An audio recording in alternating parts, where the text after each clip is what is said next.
Call the member for Monash. Well, thank you, Deputy Speaker, for this opportunity to speak on the Digital ID Bill. One thing I will note from the start, as I want to move to another spot, if that's all right with you, Deputy Speaker. Look at the list of speakers here. There are no Labor speakers at all. Only coalition or independent speakers. Not one. And there's a good reason they're not lined up to speak on this bill, because half of them don't like it.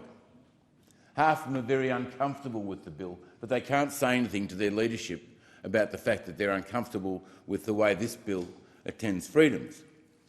But it's not just the Labor Party that's at odds here. I go back to 2022 when the coalition was in power, and I was a member of that government.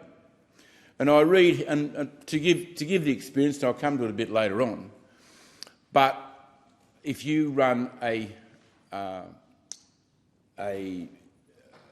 superannuation account on your own, last in 2022, Jane Hume, the then Minister, introduced legislation and passed for a government sector ID for small, medium super funds. Now, I got a direction from the government recently that said, sign up or else. You have to have a digital identity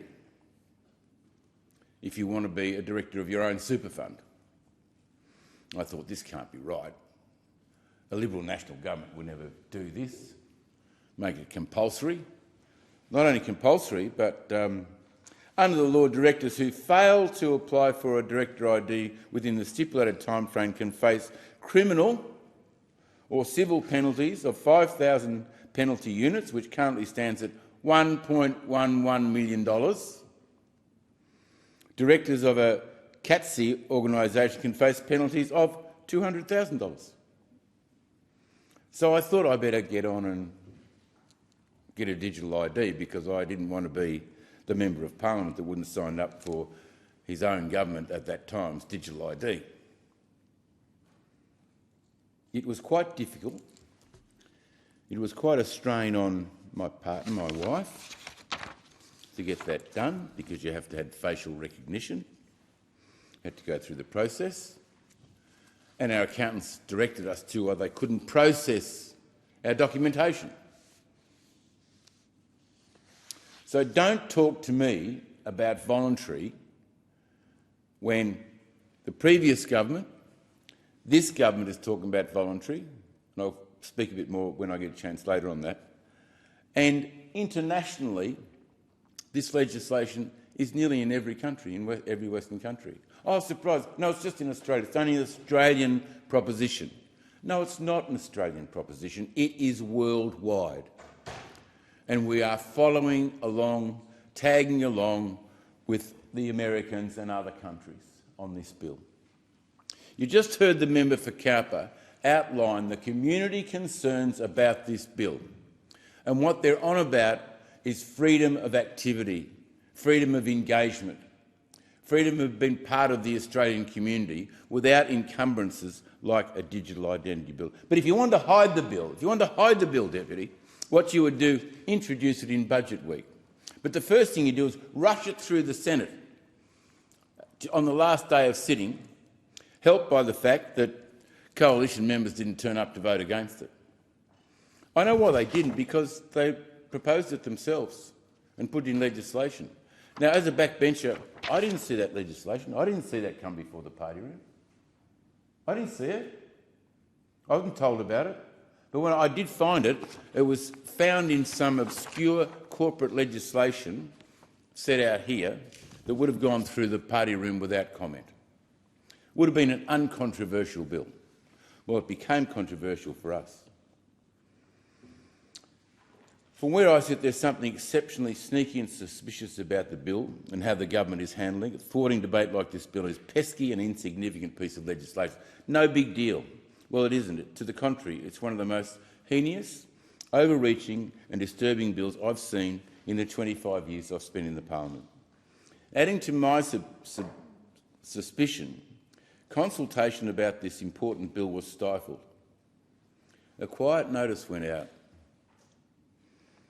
1 month to provide feedback just before Christmas, when people were distracted and rightfully preparing to switch off, not switch on. And then to top it off, the Senate, as I said, rammed it through the Senate without any committee consultation as well. There's nothing sure that this bill has the capacity in one fell swoop to imprison us all as servants of the state. Have I gone too far as servants of the state? There's been too much. This digital identity bill is already mandatory. Take the requirement for digital identity for directors of superannuation funds. I explained the situation with my wife before, and that we could face a serious fine if we didn't do what we were told. Other people have told me that they just signed up using paperwork. How they did that, I don't know. That wasn't our instruction. The reason 10 million Australians have had a MyGov ID is because 10 million Australians were coerced into getting one, and Centrelink won't or can't talk to you without one. In Western Australia recently, there was a payment to be made, but you couldn't access the payment without a government ID, without a digital ID. As one commentator put it, why should the government have any more of our data than they already have? They don't deserve it. They've not proven they can be trusted to handle information about their citizens' responsibility. Well, it's too late. The game's up. Australians can see through this nonsense. The Australian people will never forget the extent which their human rights, which I screamed about every day, were violated during the pandemic. Nor will I. It's clear we're already living in this Orwellian times with 24/7 surveillance through satellites, banks, facial recognition technology. How do I know about facial recognition technology? Because I have an in Coles supermarkets. Bunnings tried to bring in facial recognition for their customers and dropped it because it was against the law. It's still against the law, but Coles have put in all the facilities and all the cameras for facial recognition throughout all their stores. Whether it's through all their stores yet, I don't know, but they're just waiting for the time just to switch it on. And what we'll do, it'll get your face against the product you're buying. Not even waiting to get the checkout, against the product you are putting your hand up on the shelf to buy. They will know everything about you. A pregnant mother was called by her bank after their transaction algorithm picked up that she'd visited a medical centre and had a pregnancy scan. Apparently they were offended that she and her partner had negotiated their mortgage based on having one child. Their crime, it appears, was that she and her husband didn't consult the bank before conceiving their second child, thus affecting the loan and their ability to pay. And then there's, as you know, the move towards a cashless society. The digital ID is yet another pillar to support the government and banks move us into cashless economy. Just imagine how dangerous this ID becomes when the money in your bank account is inextricably tied to it. What worries me, if they give you a digital identity, the digital identity can be taken away. We just had an enormous storm go through Murban North, a unique storm, unprecedented storm, smashed huge forest trees to the ground like matchsticks. There was only one apparent death caused by the storm. One farm was hit by flying debris. But how the rest of the town survived without the death, I don't know. But what happened was no communication, no power, no electricity, no water, no food available. And as one lady said to me, we went back 200 years. But I make this point because they were so reliant on cards, fuel supplies, etc., etc., etc. They couldn't get them. With this digital ID, if it is mandatory, and they say it's not mandatory, it's not mandatory, it is. And I've been against mandatory everything through the whole process of my 25 years. I don't know, whatever that mandatory might be. But in this case, I believe that if it's given to you, it can be taken away.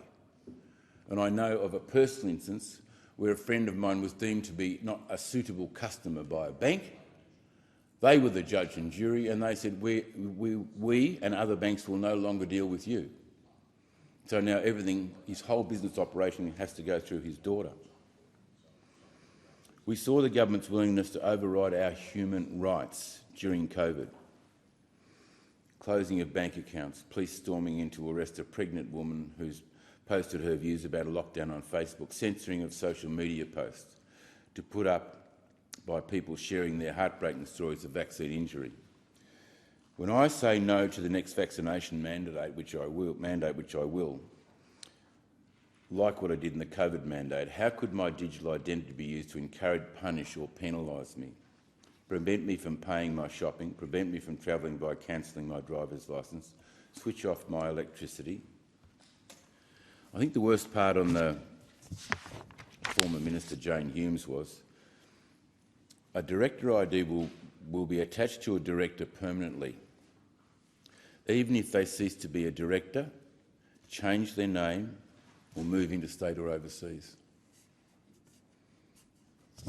Like a tattoo, it will be. I haven't got a tattoo, but that would be a digital tattoo. I am concerned about this. I'm concerned about freedom. I'm concerned about the huge risks, and I want to say to those people in this room, every time I've made a decision or looked at legislation, I made that decision, looked at the legislation in the knowledge that what the decisions we're making now may affect you and your children and your grandchildren. Because just like the tattoo, they're permanent. The legislation's permanent. Yes, this can be repealed, perhaps by a future government chasing freedom, but every bit of legislation can be turned around and can be used by authorities. And will it be your children or your grandchildren that's affected by the legislation that we move today? Boring? Boring? It works. I'm with Senator Canavan, Senator Rennick.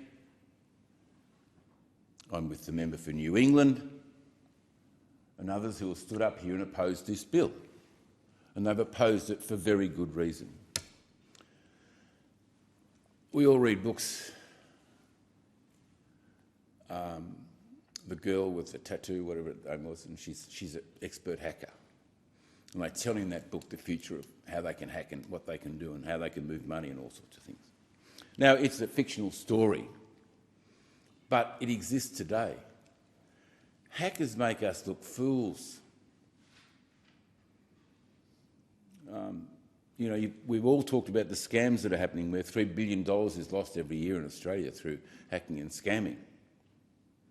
So how can the government be so confident that we can pour all this information into one bank, MyGov, MyID, whatever it is, and never be hacked? Or cut out. Hacked to the point where, as the member for Cowper says, you don't exist. The government didn't do it, but someone decided to take you on, and the way they can attack you is now through your digital ID. It's an Australia card on steroids. It's people today wanting the opportunity to have control over your life, more control. So it's not about people keeping safe. It is about control. There's no redress here in the case of fraud or cyber attacks. I said, we'll find the people. If you can find the people who did the cyber attack, you could find them. But are they likely to be in this country? I don't think so. We already know this government today has said we have been under cyber attack from our so-called friends and people that we trade with. That's happened already. The government has failed to demonstrate a need for digital ID, and they've failed to convince us that they are trustworthy enough to keep this information secure. I heard everything the second reading speech that was designed by the public service to say.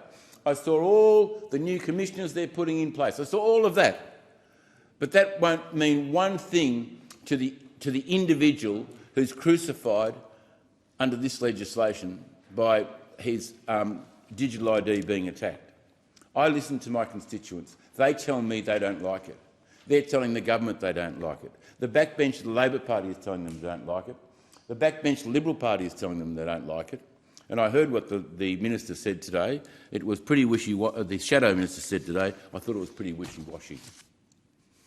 you know, I think if you're going to really protect freedoms in Australia, you oppose this bill and you oppose it with all your strength and all your arm.